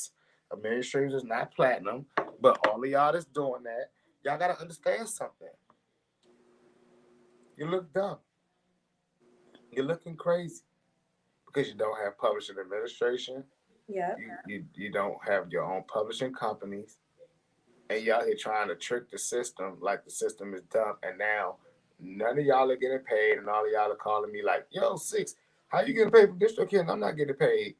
I'm like, "Well, what are you doing?" I Mm-hmm. mean, I don't know what's happening. You Yeah. know, I don't. I'm not gonna sit up here and tell y'all that I don't tell you. I tell you everything that they're supposed to be doing to get paid. Mm-hmm. I tell you everything you're supposed to be doing: marketing, advertising, promo, ads, all that good shit. Do it. You get paid after you register. If you're not So, letting these people know that you're doing all this stuff, then it means nothing that you did it. so to answer your question, or to answer the question, basically you're saying that whoever has the larger platform that's getting monetized, figure out how you're going to divvy it out that way. But what if the videographer doesn't care to divvy out anything with you? Then what? How do you move forward So from? the thing is, you have to content ID your music. That's if you content ID your music, let the producer have a ball. I mean, let the videographer have a ball. Let them drop it. Let them put it up. Let it get a million views. Because guess what's going to happen, guys? As long as your music is registered to you and you have properly registered with your publishing administrator and your PRO as capital BMI and your distributor, whoever you're distributing through, whether it's TuneCore, DistroKid, um, whoever it is, United Mm-hmm. Masters, whoever it is, they're going to give you that ID, and it's going to send a nice email when it's payout time to your videographer that tells them, yes, you have received funds, and they will be going to the said artist that is on this project that has the rights to that has the content ID. It happens all the time, all the time. So the whole the make it cut simple and dry. Register your music. That keyword, register the power of the R word. Register your music. Register your lyrics, register your beats, register it all, get it coded, put it in your codecs, get your metadata properly correct in the system, and like y'all stop dropping songs and not putting the metadata in there, not putting the tags in there. I should be able to type in stuff and find stuff. Y'all gotta fix that metadata, and that's how you want to stop all that. You shouldn't worry about a videographer dropping the video on his play page. Really, a videographer dropping your video or his platform is a sign of respect that he really fucks with your project.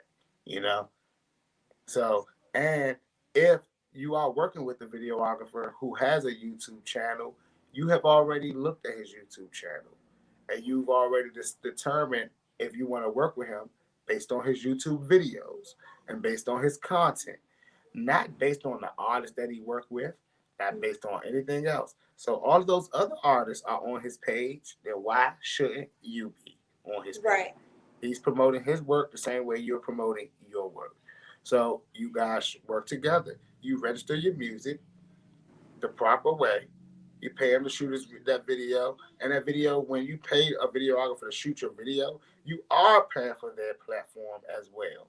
You are paying for them to use that same power in their voice to promote that video. I mean, Chris Brown ain't gonna shoot a video with Carl and Tilly, and Carl and Tilly just send them the video, and they don't speak again. Carl and Tilly is promoting that video the same way. Check out Chris Brown new video shot by me.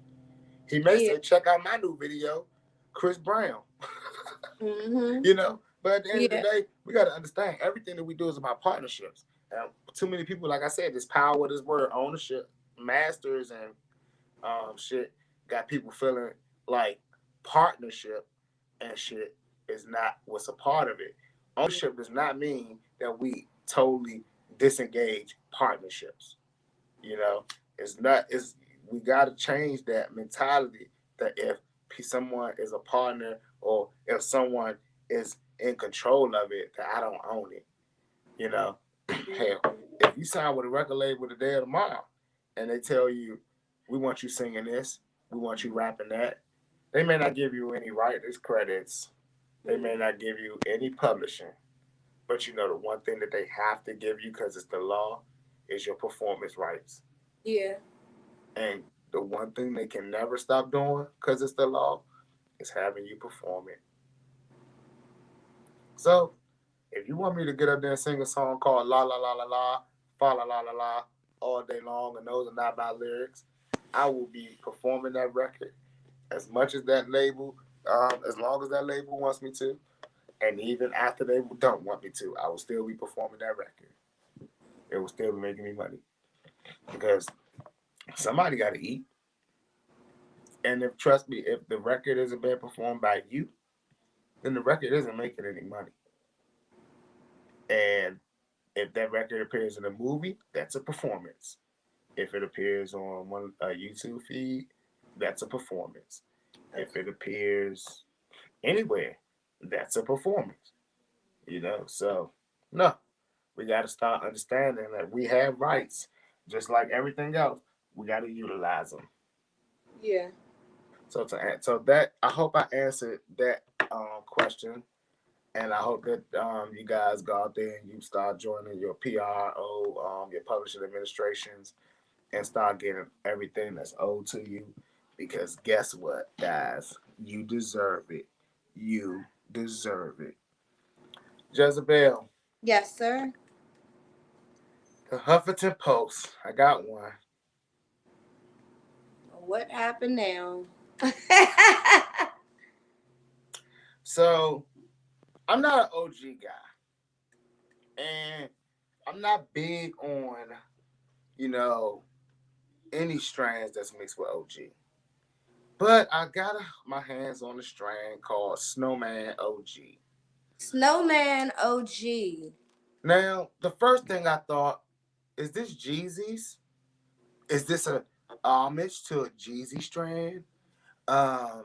Is this going to be good?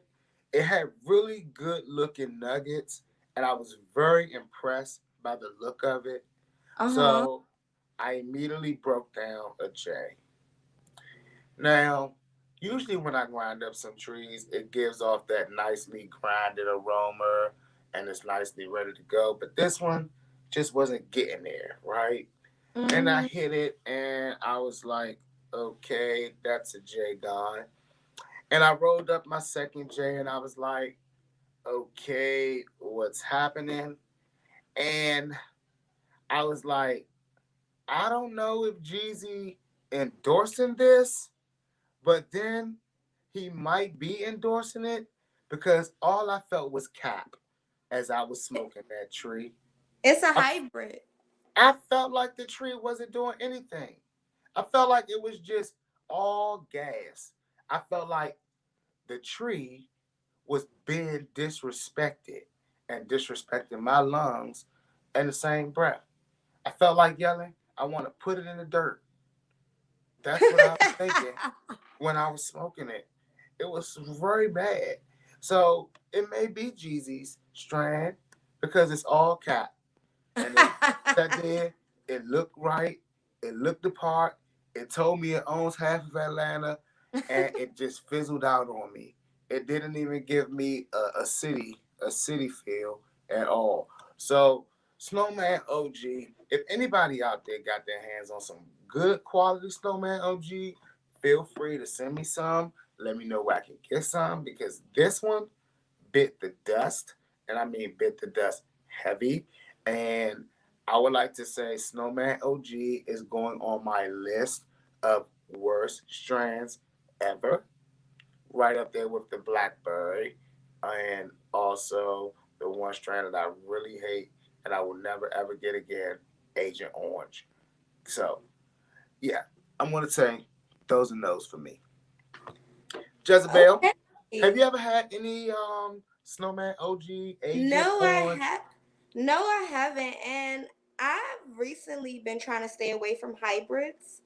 If I do OGs, of course I want them to be more indica dominant or indica complete, if anything. Yeah, any of the hybrids, if I look it up and it says a hybrid, I'm gonna try to stay away from it. Well, like it's crazy because hybrid is meant to be 50-50, right? Yeah, 50, and when I say hybrid, I don't mean like just a mix of two indicas. I mean like 50% sativa, 50% indica. Keep that shit away from me. Yeah, I'm starting to agree with that.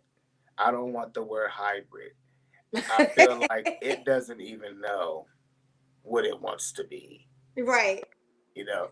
So, and I'm a real big sativa dominant. I really like it to just say straight sativa, if I could.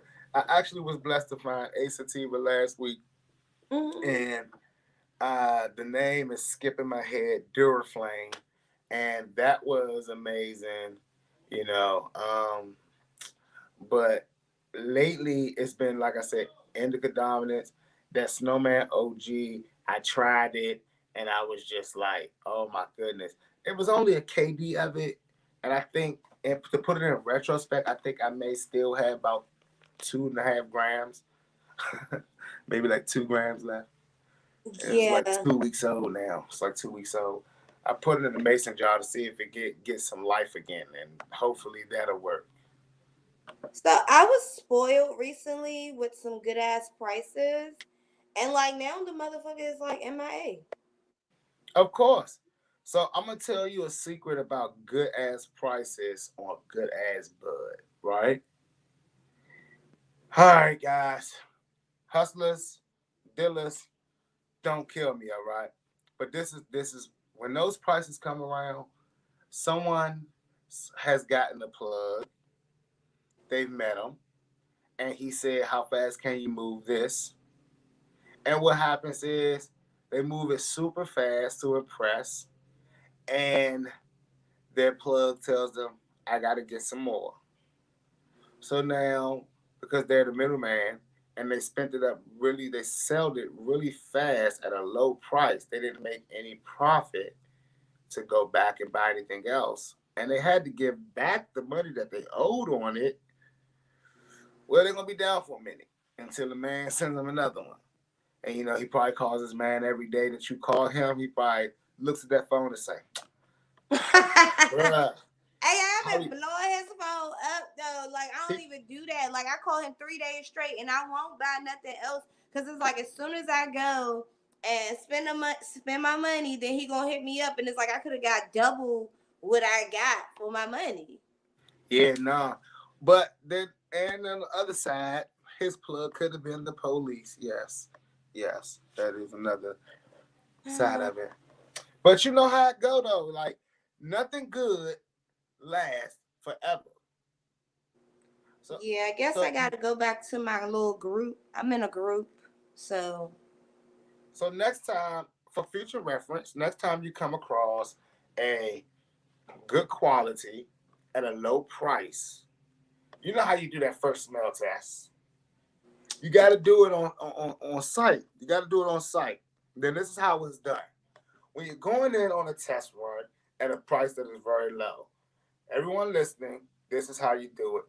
When you get the bag, you always ask them if they take cash out. It's golden. You in there. Open the bag, you smell it. Nice. You look at it. Oh, what is this? They give you the name. You ask this question: how much ounce of this? That's a key question there, because that'll tell you if they got a lot or a little bit, if they the man or if they're the middleman, or if they just playing around. And you shouldn't be giving your money anyway if they just playing around. So there's price ranges to this. If you hear 160 to 180, then they have a really good situation. If it's good quality, they have a really good situation, and you probably want to. They'll be pretty much consistent at that length range. If they say a number between 200 and 250, they get in front of it. They're trying to make a little bit of something, you know, and they don't have a real good situation on the price. They probably still getting high price themselves. If you hit 300, 350, run. Run away and don't call them again, because they are definitely the little duckling. They are so small on the food chain that you will be calling them and calling them and calling them, and they'll be ignoring your calls, and then they'll hit you with a call 3 days. They'll hit you with a text 3 days later, like, my bad, I just woke up and got your text. You still need that, and it's like, no, I got good 3 days ago. So it's levels to it. How they talk is how we know where they are. And you guys gotta be mindful of these, because there was one time I found a 150 guy at very good quality, and I was like, wow, let me get 2 zips. You know what I'm saying? Because I was already paying 300 for some rapper shit, and that's zip. So I was like, let me get 2 zips. You know what I'm saying? Quick like that. And he was like, all right. He even started calling me bro. That's how you know when you really made it in there, when you really made it in the good graces of a good tree man, when they call you bro. If they hit you with the sup, then you kind of annoying a little bit. If they hit you with the sup, you ain't spending enough money, and they don't fuck with you like that. You know what I'm saying? If they hit you with the what's up, you spend good money, but it's not really enough to wow them. You probably like a KD guy. You know what I'm saying? Maybe KD a big guy. But if they hit you with the, yo, bro, shit, hey, you're an ounce guy. You're a half guy. You know what I'm saying? You're a half and an ounce guy. So when they hit you with those type of terms, yeah, man, I found the 150 and I bought 2. And then guess what happened? He disappeared on me. Not after I got 2, but after I bought too much, I guess.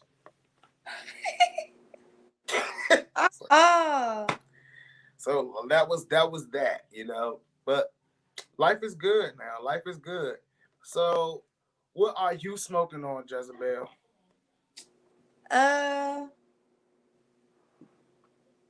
Some OG. Okay, so as I'm waiting for the guy with the low prices, I came across some other shit that I'm just smoking on until I get the guy with the good prices. I'm tempted to go and get some Platinum Kush and some gelato cake or some Gorilla Glue. I'm tempted because, like I said, I'm in my group. I'm looking around in my group right now, y'all, to see who got what. I just had some gelato 33 from the heavens. I love gelato. Like, yeah. I don't care which one. I like them all. So right now, just the OG. Oh, that's what I was about to tell you. So this person that I got the OG from swears they smoke the best weed. Have you ever met somebody that swear they smoke the best weed, but it smoked like CBD? Yeah. And they just swear like. So I was like, what kind of OG you got? The best OG. I smoked 3 J's back to back. Okay. That is not the, but like, I've had some OG to where I gotta put the shit out. Okay. So I'm a little irritated, but I only paid $20 for the KD. So. Oh no, that's not no good. That's no good. That's bad price. I came up. Yeah, that you get what you pay for. Whole time I'm over here like, yeah, I came up. Six like, nah, that's why you was smoking 3 J's back to back. Like, You Now get listen, paid for. that's also code. If he says I got the best weed around, that's code for I can't sell it.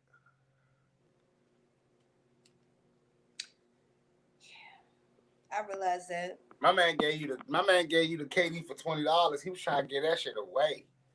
Yeah. Well, no, actually, it was exchanged for a meal. So I spent $20 on a meal and then got the KD for the meal. So the meal was like $18, $20, and the KD was supposed to be like what, 30. Oh nah, tell that nigga he owe you a meal. Cause that weed was trash. Like it ain't trash, but it ain't like Nah, I he knew don't what he like. was doing. That Yeah. I know what that move is. I know what that move. I've done Well, that move. either that or spend $50 on a KD, and while I'm waiting on my deal. So one time I bought some really bad weed, and I knew it was bad, and I was like, all right, fuck, what I'm gonna do with this? So I was like, I know what I'm gonna do. I said, hey bro, hey bro, you want me to give you some weed if you try to do me a favor? That's how they get you. You be like, yeah, what kind of weed is it? Yeah, you exchange the weed for a favor. My brother called me as soon as he got home and said to me, that's fucked up what you did to me. And I was like, what, bro? I gave you some free weed. He said, nah, you knew this weed wasn't shit. He said, Yeah. bro, I feel like you owe me a favor back. Get my money back. I said, bruh, I ain't even know, bruh. I just needed a ride to go get some more weed. I was gonna give you some what? I said I was gonna give you some bud. Yeah, nah, that shit that Yeah, man, it be like that. The weed game is a hilarious, treacherous place. Mm-hmm. You know, you get some huff, and they will brag about it. One of my friends called me talking about something. He got some trees, but it ain't smoking on nothing. So he want me to take him. Can I run him to go get some more trees? I'm like, what? This your No. first time smoking on some trees down here that don't smoke on nothing?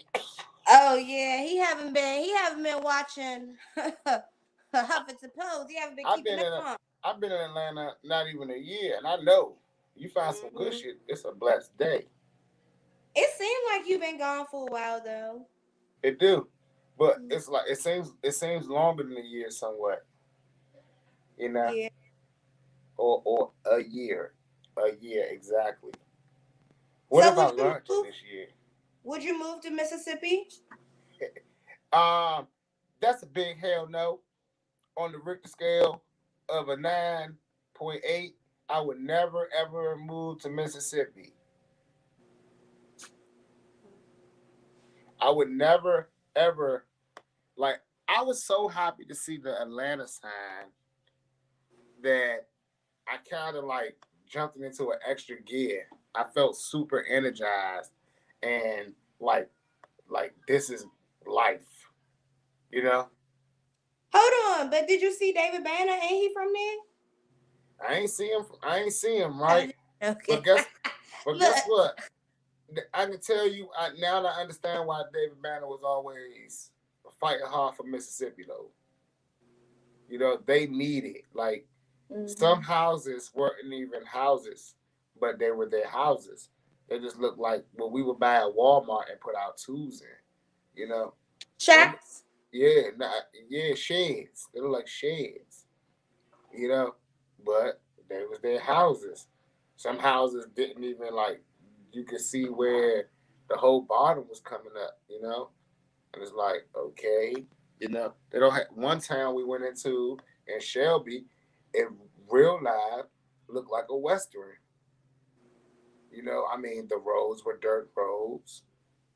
All the parking spaces looked like that's where you're supposed to put your horse and not your car.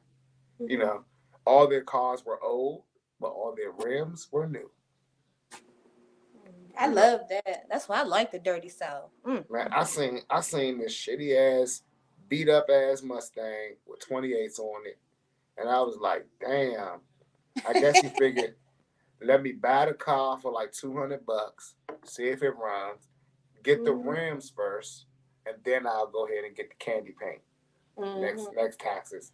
I don't know how they do it, but it looks like Well, everybody. and where you say this was? Shelby, Mississippi? Yeah, That's where I need to go. nah, you don't want to go there. I asked, is there food, and they said, oh, Joe might get on the grill later and bring some food around. I said, what the fuck? Oh, Joe, he gonna put some food on the grill. I'm like, nah, like a Burger King, a McDonald's, a restaurant, somewhere where y'all go eat anywhere.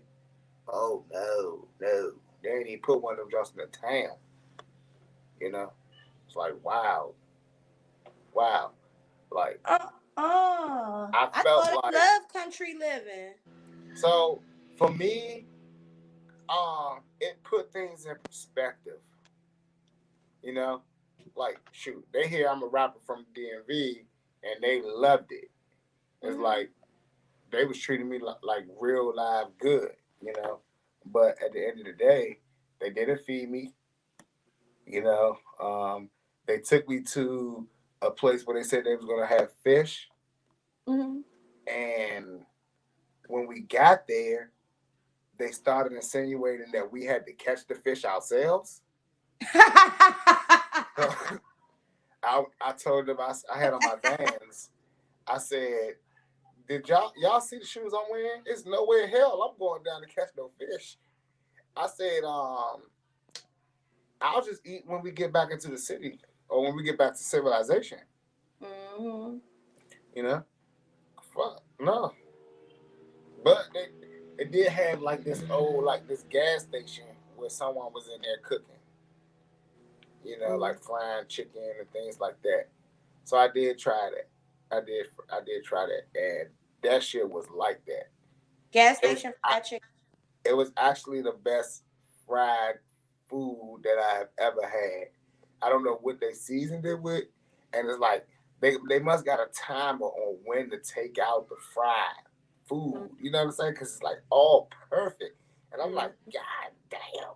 It's like somebody mama or aunt back there cooking this shit, sweating like this and shit. You know what I'm saying? Oh, it was definitely cooked with love, But I can feel in that town that's the type of town where they know Auntie Joe is down there, Auntie Jane or whatever is down there cooking at the gas station, and that's where everybody go get their eats and shit. So. real good homie vibe. I found a good. I seen a real good family type feel there, but I would never ever live there. They were talk. I learned that fish pee. I didn't know fish pee, but I learned that fish pee in Mississippi. They taught me that. I also learned that they have a snake called a water moccasin that can bite you one time and kill you. I didn't get a glizzy. The glizzies are still banned. I'm still a DMV. I'm still a DMV at heart. I don't eat no glizzies, but I did get some gizzards, not glizzies. Gizzards. Was it fried chicken gizzards? Yes. Sometimes those could be good. I can't eat too many of them. Maybe 2 or 3 with some hot sauce, and that's it for me with some rice. Yep. Now I and want gravy. some. That's some country living right there. Yeah. So I mean, the food was good that I had.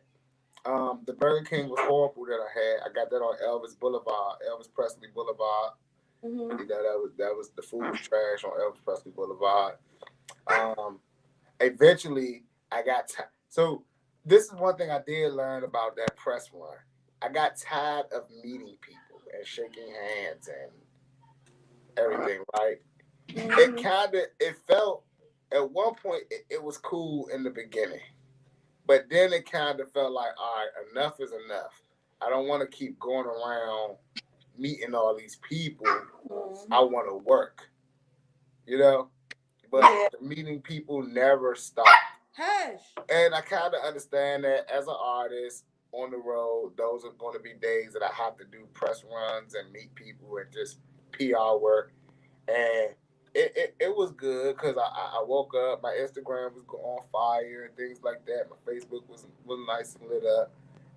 Got some real good photos, met some really nice people, and got some people to hear my music that necessarily wouldn't have heard it. You know, Mm-hmm. but in the same breath, it helped me value what I got and understand that, all right, I'm not doing too bad for myself. Gotta keep working hard. Okay. All right. So Jezebel, what you got coming up? What you got coming up? Um, Pretty much, you guys. Fridays will be resuming pretty soon. I'll give you guys an itinerary date for that. Until then, you guys just stay safe. And that's it. And y'all already We're know. doing some rebranding on the pages and just trying to move some things around. So yeah, I haven't even updated you, but we relocated. So we're actually studio shopping to find the ideal home for the studio. I mean for our show. So, we'll be back soon. Well, you already know. We're trying to get y'all down here in Atlanta now. For me. Yeah. But Yeah. I ain't got too much coming up. Y'all already know, man. Check out the new singles online. Glow is now on a lot. We got it on 12 radio stations now, BDS stations. So y'all go ahead and keep on running that up, man. I'm really appreciating that. And I got some stuff dropping soon. Get Richard is dropping on the wing soon. So y'all already know, man. And right now, what y'all I thought see I me was in, dropping smoke or something like that. So that's going to be 420. oh, I'm moving too fast. Okay. Yeah, we're going to drop all that on 420. And of course, I am rocking a It's Us, Never Them sweatshirt, United Society. If y'all can see that, y'all go ahead and cop that drink. It's Us, NSUSSSSS. I like that. Yeah, this is pretty dope. This is pretty dope. Y'all already know. Visit Sixxcess.com. And y'all, if y'all already know, like, subscribe, and hit that button down at the bottom. Jezebel.